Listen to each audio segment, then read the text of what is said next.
أعوذ بالله من الشيطان اللعين الرجيم. بسم الله الرحمن الرحيم. الحمد لله رب العالمين، والصلاة والسلام على نبي الكريم وعلى آله الطيبين الطاهرين المعصومين المنتجبين، ولعنة الله على أعدائهم من الآن إلى قيام يوم الدين. آمين يا رب العالمين. أما بعد، فقد قال الله تبارك وتعالى في محكم كتابه المبين وهو أصدق الصادقين وقوله الحق. بسم الله الرحمن الرحيم. يا أيها الذين آمنوا كتب عليكم الصيام كما كتب على الذين من قبلكم لعلكم تتقون. صدق الله العلي العظيم وصدق رسوله النبي الكريم. سامعین گرامی قدر ناظرین محترم، 23 ماہ رمضان شب قدر گزر چکی، عظیم ترین دن، اور مقصد، فضیلت اور اہمیت کے ضمن میں ہماری گفتگو جاری و ساری ہے۔ تھوڑی تفصیلی باتیں ہوتی ہیں، کم از کم انسان تنہائی میں یہ موقع وقت تلاش کرتے ہوئے اسے سماعت فرمائے اور حساب و کتاب کرے۔ یقیناً ان دعاؤں کے فلسفے کو ہم نے کتنا جانا، کتنا پرکھا اور کتنا تقویٰ ہم نے اپنے زندگی میں ڈالا۔ یقیناً آہستہ آہستہ انسان متقی و پرہیزگار بن جائے گا، پھر قرآن بھی اس کی ہدایت کرے گا اور علی بھی اس کے امام المتقین ہو جائیں گے۔ پیغمبر اسلام صلی اللہ علیہ وسلم نے فرمایا 21، 23، 22، 23 اور 23 کے خاص طریقے سے ارشاد فرمایا: اللہم اغسلنی فیہ من الذنوب وطہرنی فیہ من العیوب وامتحن قلبی فیہ بتقوی القلوب یا مقیل العثرات المذنبین۔ خدایا آج کے دن میرے گناہوں کو دھو دے اور مجھ کو عیوب، نقائص سے پاک کر دے، دل کو تقوی کے ذریعے آزما کر اہل تقوی کا درجہ عطا فرما۔ اے گناہگاروں کے لغزشوں کو معاف کرنے والے پروردگار، بارگاہ رب العزت میں آج کے دن ہم نے 3 ڈیمانڈ کی ہے، 3 مطالبہ کیا ہے، 3 درخواست کیا ہے۔ گناہوں سے دوری کر دے، دوری اختیار کرا دے، ہم گناہوں سے دور ہو جائیں، عیوب سے پاک ہونے کی دولت دے دے، تقوی قلبی کے ذریعے آزمائش اور کامیابی کی منزل پہ ہمیں پہنچا دے۔ دل کے تقوی کے اعتبار سے یقیناً غسل یعنی دھونے کو کہتے ہیں، اللہم اغسلنی دھونے کو کہتے ہیں۔ دعا کے اس فقرے میں دھونے سے مراد دامن کردار کو گناہ کے داغ سے صاف اور صاف کرنا، پاک صاف کرنا۔ ذنوب زم کی جمع ہے، زم سے مراد گناہ، اور گناہ ہر اس عمل کو کہتے ہیں جس میں خدا کی نافرمانی اور غضب میں خوش فہمی میں نہیں رکھنا چاہتا، نہ ہونا چاہتا۔ یہ نظر و نیاز کر لیا، یہ کام کر لیا، مجلس کر لیا، محفل کر لیا، آپ بخشے جائیں گے، لیکن معصومین نے جو کہا ہے اس پر بھی ہمیں تھوڑی توجہ دینا پڑے گی، تاکہ ادھر سے بھی یہ پیغام مل جائے کہ تو میرا ہے۔ یعنی تمام گناہوں 2 چیزوں میں ہے تمام گناہ، ایک ترک واجبات ہے، واجبات کو چھوڑ دینا، اور دوسرا ہے انجام محرمات، حرام چیزوں کو انجام دینا، کیونکہ واجبات کا ترک کرنا خدا کی نافرمانی ہے، اور اسی طرح عمل حرام انجام دینا خدا کی نافرمانی ہے۔ لہذا گناہ سے محفوظ رہنا ہے تو ضروری ہے کہ واجبات پر عمل پیرا ہو اور محرمات سے پرہیز کرے۔ گناہ سے پاک ہونے کی راہیں کیا ہیں؟ کس طریقے سے ہم گناہ سے پاک ہو سکتے ہیں؟ قرآن کریم، احادیث معصومین علیہم السلام نے مومن کے گناہوں سے پاک ہونے کے مختلف راہیں ہیں بتائی گئی ہیں، جن میں سے بعض کا ذکر ہے۔ نمبر 1، گناہ کا اقرار کرنا۔ بارگاہ الہی میں سب سے پہلے انسان اپنے کیے ہوئے گناہوں کا اقرار کر لے، ایکسپٹ کر لے، اور اپنے آپ میں شرمندہ ہو جائے، اظہار ندامت کرنے لگے۔ امام صادق علیہ السلام نے فرمایا ما خرج عبد من ذنب بإصرار ما خرج عبد من ذنب الا اقرار، کافی دل نمبر 2 میں. بندہ اس وقت تک گناہ سے خارج نہیں ہوتا جب تک وہ اس کا اقرار نہ کرے. یاد رہے انسان رات کے سناٹے میں نماز شب میں آ کے اقرار کر لے. یاد ہے انسان صرف اور صرف خدا کی بارگاہ میں اقرار گناہ کرے، خدا کے علاوہ کسی اور کے سامنے اپنے گناہ کو بیان نہ کرے. توبہ اور استغفار کیا ہے؟ خدا کی بارگاہ میں اقرار گناہ کے بعد توبہ اور استغفار کی منزل ہے. البتہ توبہ اور استغفار صرف زبانی نہ ہو بلکہ حقیقی ہو. حقیقی استغفار کے معنی اس کے شرائط کو 5 تاریخ کے دعا میں مولا کائنات کی وہ نورانی کلمے کو میں نے بیان کیا. استغفار معصومین، انبیاء و مرسلین کا استغفار، قرآن کے حکم استغفار. استغفار ہے کیا؟ استغفار بلندی درجات کا نام ہے. استغفار شکرانے کے لیے ہے.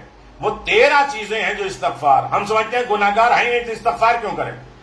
میرے عزیزوں، امام حسن مجتبیٰ کے پاس کوئی شخص آیا، ابھی آپ نے شب قدر میں 70 ٹائم استغفار کیا ہے، یعنی شکرانے کے طور پہ، درجات بلندی کے لیے.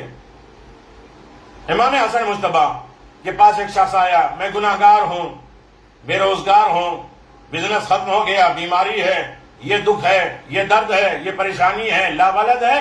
سب کا ایک ہی علاج امام نے بتایا، استغفار کرو. اسی طرح امام علی بن ابی طالب کی ہے. لوگوں نے پوچھا ساری بیماریوں کا ایک علاج؟ تو آپ نے سورہ نوح کی آیت پڑھی. آواز اللہ نے کہا کہ دیکھو استغفار کرو، ہم تمہارے رکے کاموں کا آسان کر دیں گے، تمہاری تجارت بڑھا دیں گے، کھیتی آباد کر دیں گے، اولاد میں نسل دیں گے، رزق دے دیں گے. تو لوگ جو علی کے پاس بیٹھے تو وہ کہتے کہ ہم نے آج لگا کہ آج یہ آیت ہم نے آج پڑھی.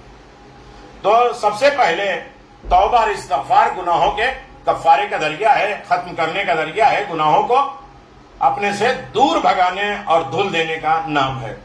امام محمد باقر علیہ السلام فرماتے ہیں التائب من الذنب کمن لا ذنب لہ.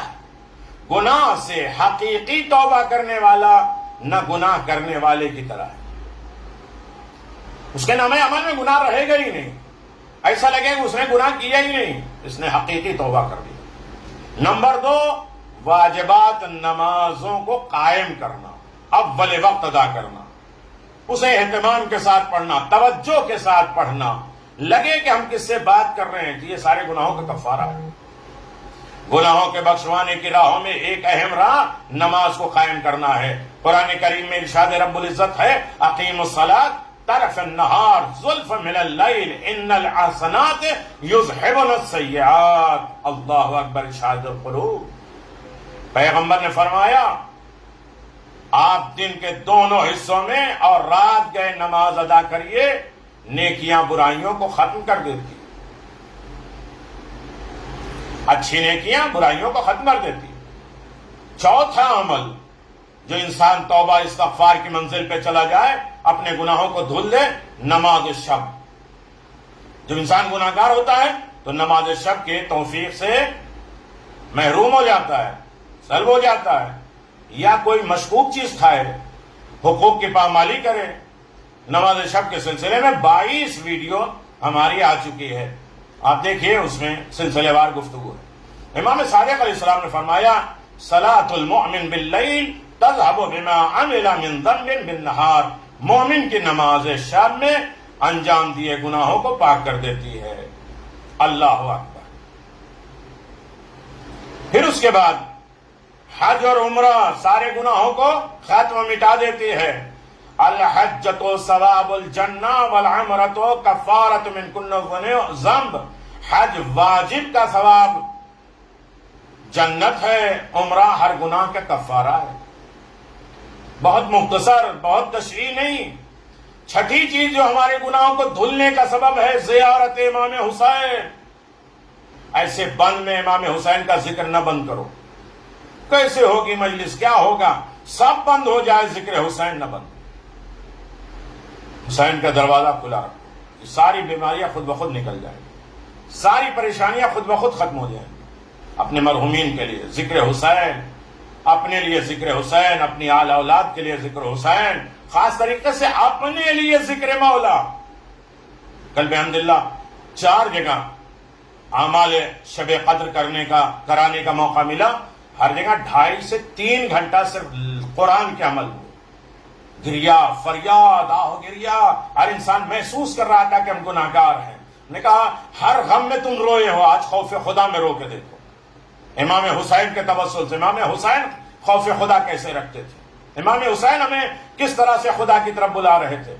تو ہمارے لیے امام حسین کی زیارت کے دروازے کو کھول دے اللہ، یہ مشکلات، یہ بیماری کو دور کر دے، یہ مصائب اور آلام کو ختم فرما۔ اللہ اکبر۔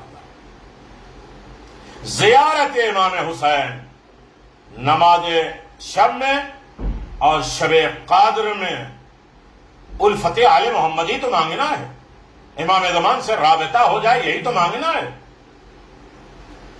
زیارت امام حسین مل جائے، یہی تو دولت ہے، سارے گناہوں کا کفارہ ہے۔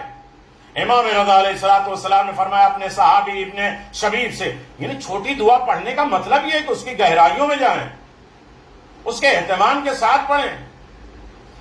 یا ابن شبیب ان سرک ان تلقى اللہ عز وجل لا ذنب علیک فزر الحسین وزور الحسین۔ اللہ اکبر۔ اے شبیب کے بیٹے، اگر تو چاہتا ہے کہ خدا سے اس حال میں ملاقات کرے کہ تیری گردن پہ کوئی گناہ نہ ہو تو امام حسین کی زیارت کرو۔ مولا کیسے جائے؟ ہم یہیں سے انگلی اٹھا کے کہتے ہیں السلام علیکم یا ابا عبداللہ۔ مولا یہ امتحان نہ لینا، ہم اپنے ایمانوں کا ریچارج کرنا چاہتے ہیں، اپنی محبت کو اضافہ کرنا چاہتے ہیں۔ زیارت یعنی آپ صاحب قبر سے ملاقات کرنا چاہتے ہیں، مولا یہ آفات اور بلاؤں کو دور کر دے، میرے راستے میں رکاوٹ نہ ہو۔ ہر رکاوٹ کو حسین کے چاہنے والے نے دور کیا، حسین کی اطاعت میں۔ یہ چند کام ہیں، 7 چیزیں میں نے بیان کی، باقی پھر انشاءاللہ جو راہیں ہیں جن کا ذکر ائمہ معصومین نے بیان کیا ہے۔ جسے صلوات زیادہ سے زیادہ پڑھے، دعا کرے، 2 مومنوں کو آپس میں مصافحہ کرا دے، شب قدر کا اجر و ثواب کسے ملتا ہے؟ روایت میں جو 10 مرتبہ خلوص نیت کے ساتھ سورہ انا انزلنا پڑھے، یہ رات 1000 مرتبہ، یہ 100 مرتبہ پڑھنے کا حکم ہے۔ کیا کیا اجر و ثواب ہے، شب قدر کا ثواب ہے۔ جوشن کبیر جو 5000 سال پہلے دنیا خلق ہونے سے پہلے اللہ نے بنایا، امیر المومنین نے امام حسین سے کہا تھا بیٹا اس دعا کو یاد کر لو، اس کے لیے جنت واجب ہے، یہ زرہ ہے، یہ سپورٹ ہے ہر بیماری کے اگر پہلی رمضان کو کوئی پڑھے۔ اور اس کے بعد کوئی مومن گھر سے نکلتا ہے اس نیت سے کہ 2 مومن کے جو دل الگ ہیں، اختلاف ہیں، لڑائی ہیں، اسے جوڑ دے، اسے شب قدر کا ثواب ملتا ہے۔ جو ہسبینڈ اور وائف کے درمیان میں صلح کرنے کے لیے قدم بڑھاتا ہے اسے بھی شب قدر کا اجر و ثواب ملتا ہے۔ بہت ہے، آپس میں مومن کو ملا دینے کا ثواب بہت زیادہ ہے۔ شہادت گناہوں کا کفارہ ہے، روزہ گناہوں کا کفارہ ہے، جنازے کے پیچھے چلنا گناہوں کا کفارہ۔ روزانہ صرف خبر انا للہ یا من یجیب، اللہ بے وقت حادثاتی موت سے ہمیں محفوظ ہے، نہ وصیت کر سکے، نہ نصیحت کر سکے، نہ توبہ اور استغفار کا موقع مل جائے۔ میرے اللہ ایسے مسائل سے ہمیں محفوظ فرما۔ احکام دین کی تعلیم کرنا یہ سب گناہوں کا کفارہ ہے۔ کبھی موقع ملے گا تشریح کے ساتھ، یہ نہیں آج سارے انسان واٹس ایپ پہ، فیس بک پہ یہ دعائیں ہر دن کی بھیجتے جا رہے ہیں۔ پہلے اسے ڈیٹیل کے پڑھو، سمجھو، اور اس کی تشریح میں جاؤ، اس کی گہرائیوں میں جاؤ، سمجھو کہ کیا مانگا گیا ہے۔ یہ تقوی کا ایک قدم، ایک زینہ ہے جو 30 رمضان کو ہم انشاءاللہ 30 زینے کراس کر کے لعلکم تتقون، شاید اسی طرح متقی و پرہیزگار بن جائے گا۔ حسن خلق، اچھا اخلاق گناہوں کا کفارہ ہے۔ زیادہ سجدہ کرنا، زیادہ راہ خدا میں دینا، صدقہ کرنا، اچھائیاں کرنا، لوگوں کے ہم مدد کرنا، نصرت کرنا، کھلانا پلانا۔ تندرستی میں ہونے کے بعد لوگ دوسرے کے کام آئے تو کوئی فائدہ نہیں، جب ہمارے پاس کچھ نہ ہو تب ہم کسی کے کام آئے تاکہ اللہ ہمارے کام آئے۔ اہل بیت نے اپنے کھانے کی روٹیاں اٹھا کے دے دی، اپنی ضرورت کی روٹیاں۔ تو میرے عزیزوں، یہ وہ کام ہے جو گناہوں سے چھٹکارا دلاتے ہیں، گناہوں کو دھلوا دیتے ہیں، ختم کر دیتے ہیں۔ دوسرا فقرہ ہے، وقت نہیں ہوتا ہے، بڑی جلدی جلدی بات کرنی ہوتی ہے، وَطَهِّرْنِي فِيهِ مِنَ الْعُيُوبِ۔ عیوب، عیب کی جمع۔ انسان میں عیوب دو طریقے کے ہوتے ہیں، عیب دو طریقے کے ہوتے ہیں، ایک ظاہری اوپن، ایک باطنی انٹرنل۔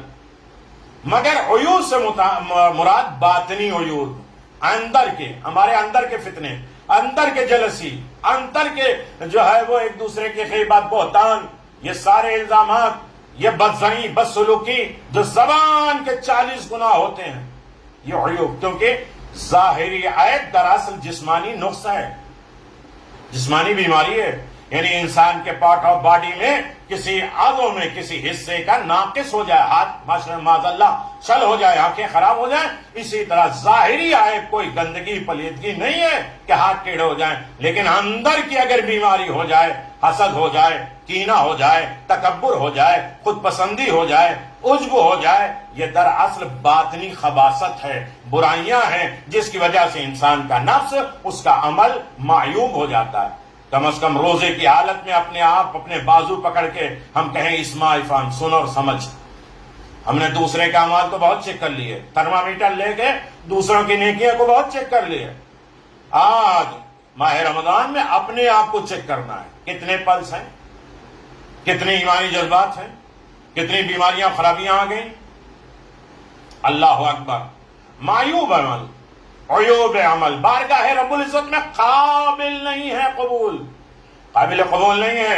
لہذا ماہ رمضان میں، رمضان کی بابرکت اور رب العزت کی بندے کی دعا میں، خدایا آج مجھے ان نفسانی بیماریوں اور خباثتوں سے پاک فرما، کیونکہ یہ باطنی عیوب، باطنی اندرونی غلطیاں، یہ خباثتیں انسان کو منزل کفر تک پہنچا دیتی، برائی کرتے کرتے انسان کفر کی منزل پہ پہنچ جاتا، بظاہر اپنے آپ کو مسلمان سمجھتا، خواہ وہ کفر اعتقادی ہو یا عملی ہو۔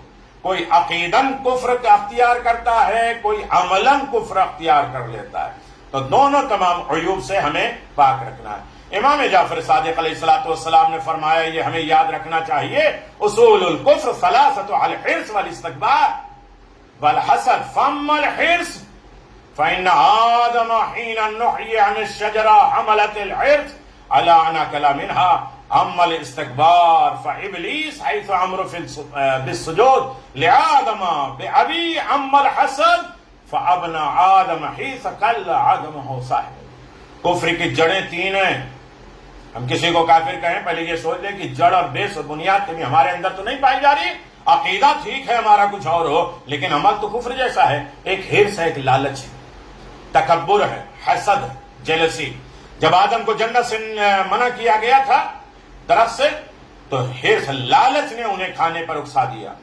جب ابلیس کو آدم کا سجدہ کرنے کا حکم دیا گیا تو تکبر نے ابلیس کو سجدہ کرنے سے روک دیا۔ حسد نے آدم کے دو بیٹے حابیل اور قابیل میں سے ایک کو دوسرے کے اوپر قتل کرنے پہ مجبور کر دیا۔ اللہ اکبر۔ امام صادق علیہ السلام فرماتے ہیں، ان الحسد یاکل الایمان کما تاکل النار الحطب۔ یقیناً حسد ایمان کو اس طرح کھا جاتا ہے جس طرح آگ لکڑی کو کھا جاتی ہے۔ بہت سخت منزل ہے۔ جلسی کی علامتیں 32 ہیں، اور کوئی حسد کرنے والا یہ نہیں کہتا کہ ہم حسد کرتے۔ میرے رجب کے وہ پیراگراف کو دیکھ لیجئے گا کہ ہر انسان اپنے آپ کو آئینے میں دیکھ کے کہے گا کہ ہاں یقیناً ہمارے اندر حسد پایا جاتا ہے، اور حسد کی ہمیں بیماری لگ گئی ہے، اور جس سے بال نہیں جھڑتے، ایمان جھڑ جاتا ہے۔ ام یحسدون الناس علی ما آتاہم اللہ فضلہ، تمہیں کیا ہو گیا؟ اللہ کی دی ہوئی نعمتوں سے، اللہ نے جنہیں اپنے فضل سے دیا اس سے حسد کرتے، جلسی کرتے۔ یہ تمام اندرونی عیب ہیں، انٹرنل، جس کے ہوتے ہوئے ایمان کا صحیح سالم رہنا ناممکن ہے۔ لہذا پروردگار عالم سے دعا ہے، خدایا آج ان عیوب سے ہمیں پاک اور پاکیزہ قرار دے۔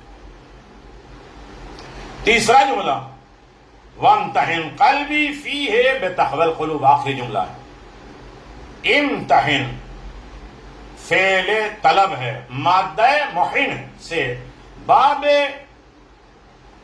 افعال یا افتعال، جس کے معنی آزمائش کرنے کے ہیں، امتحان لینے کے. خدا اولئک الذین امتحن اللہ قلوبا للتقوی، یہی وہ لوگ ہیں جن کے دلوں کو خدا نے تقوی سے آزمایا، خوف خدا میں.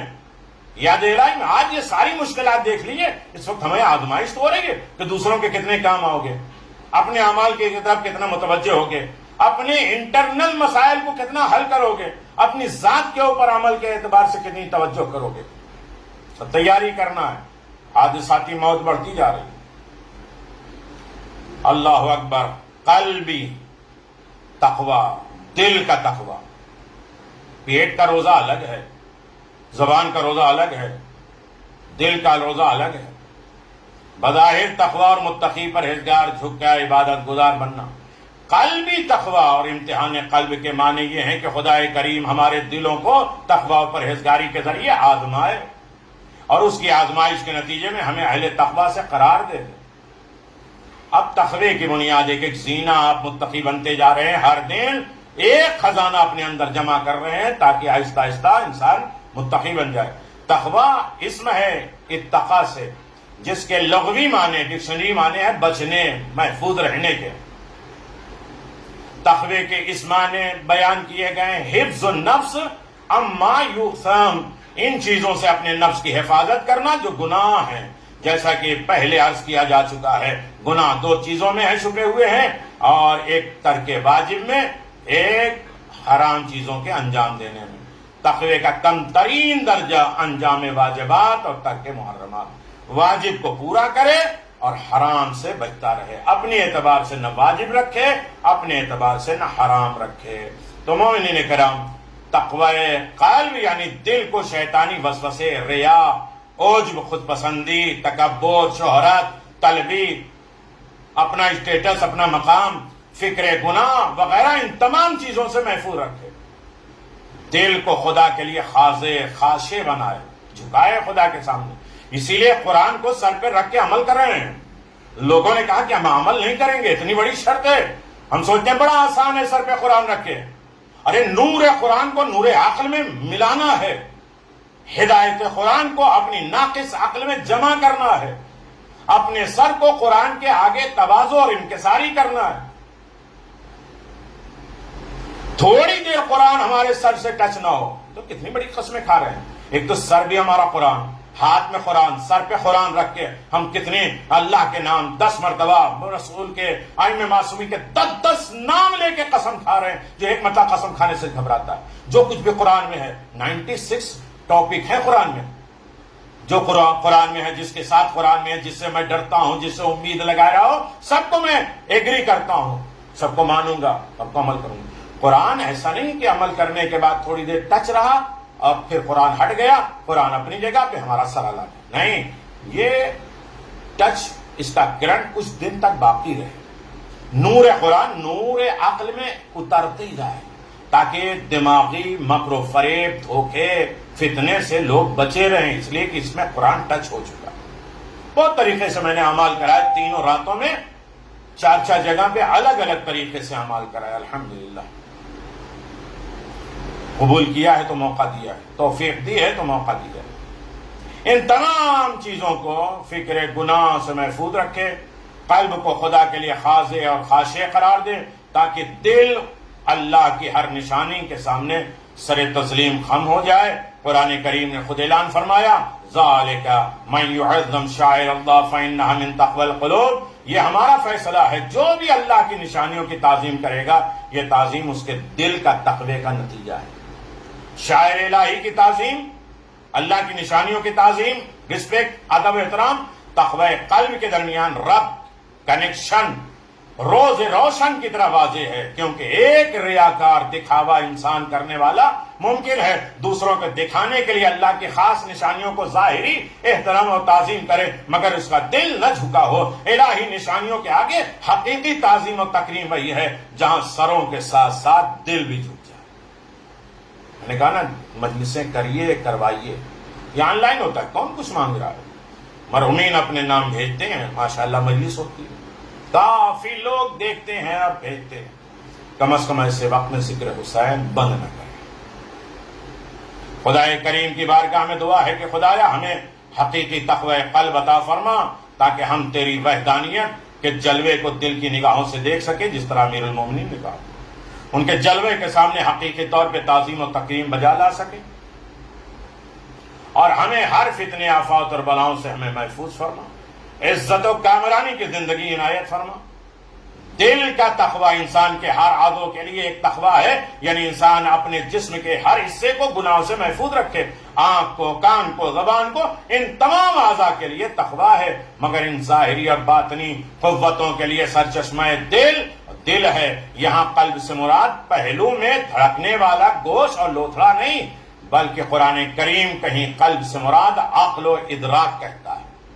ان فی ذلک لذکر لمن کان لہ قلب اور علق السمع وهو شہید، یا قلب سے مراد روح و جان قرار دیا، اذا ذاقت الابصار بلغ القلوب الحنان، یا قلب سے مراد مرکز عطافت اور احسانات قرار دیا ہے، فیما رحمت من اللہ لنت لہم ولو کنت فقط غیظا قلب لانفضوا من حولک۔ البتہ طبیبوں اور ڈاکٹروں کے قول کے مطابق احسانات کی مرکز دل ہے، اور انسان کے سینے میں دھڑکنے والا دل ہے، جب محسوس کرتا ہے تو احسان کرتا ہے، اسی لیے کسی چیز یا بری خبر اس پر اثر ہوتی ہے۔ ان تمام دعاؤں سے قلب سے مراد روح ہے، جان ہے، نفس ہے، عقل ہے، احسان ہے، اور سرچشمہ اس کا دل ہے۔ اللہ ہمارے دلوں سے یہ ساری چیزیں ظاہر فرما۔ دل میں خدا رہتا ہے، امام حسین رہتے ہیں، اور جیسا ہم اپنے دل سے آرڈر دیں گے ہمارے اعضاء و جوارح اس سے فالو کریں گے۔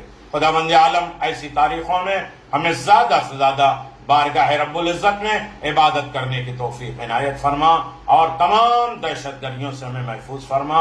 اور یقیناً اس واقعے میں نصیحت کا سامان ہے اس انسان کے لیے جس کے پاس دل ہے۔ قرآن نے خود کہا ہے، سورہ احزاب میں کہا ہے دہشت نگاہوں سے خیرہ کرتی ہے، کلیجہ منہ کو آ جاتا ہے۔ پیغمبر یہ اللہ کی مہربانی ہے کہ تم لوگوں کے لیے نرم ہو جاؤ، ورنہ اگر تم بد مزاج ہوتے اور سب دل والے ہوتے تو یہ تمہارے پاس سے بھاگ کھڑے ہوتے۔ لہذا دل کو نرم کرو، اخلاق کو اچھا کرو، روح کو پاکیزہ کرو، عقل کو کامل کرو تاکہ تقوی اختیار ہو جائے اور ہم قرآن کے لائق بن جائیں کہ قرآن ہماری ہدایت کرے، اور امیر المومنین کے مطیع فرما بردار بن سکے کہ وہ ہمارے امام المتقین بن سکے۔ خدا ہم سب کی عبادتوں کو قبول فرما، زیادہ زیادہ کار خیر کی توفیق عطا فرما، ایسے مشکلات میں لوگوں کے کام آنے کی دولت عطا فرما، فکر و نظر کو ہماری پاک کر دینا، یہ زندگی کی آخری عبادت نہ قرار دینا، روضہ مقدسہ پہ پہنچنے کی دولت عطا فرما، حج و عمرے کی توفیق عنایت فرما، ہمارے امام کے ظہور میں تعجیل فرما، ہم سب کے مرحومین کی مغفرت فرما، ہمارے زندوں کی حفاظت فرما۔ رب صلی علی محمد و آل محمد وعجل فرج آل محمد۔ السلام علیکم ائمة الہدی ورحمۃ اللہ وبرکاتہ۔ استودعکم اللہ واقرأ علیکم السلام۔ آمنا باللہ وبالرسول وبما جئتم به ودللتم عليه،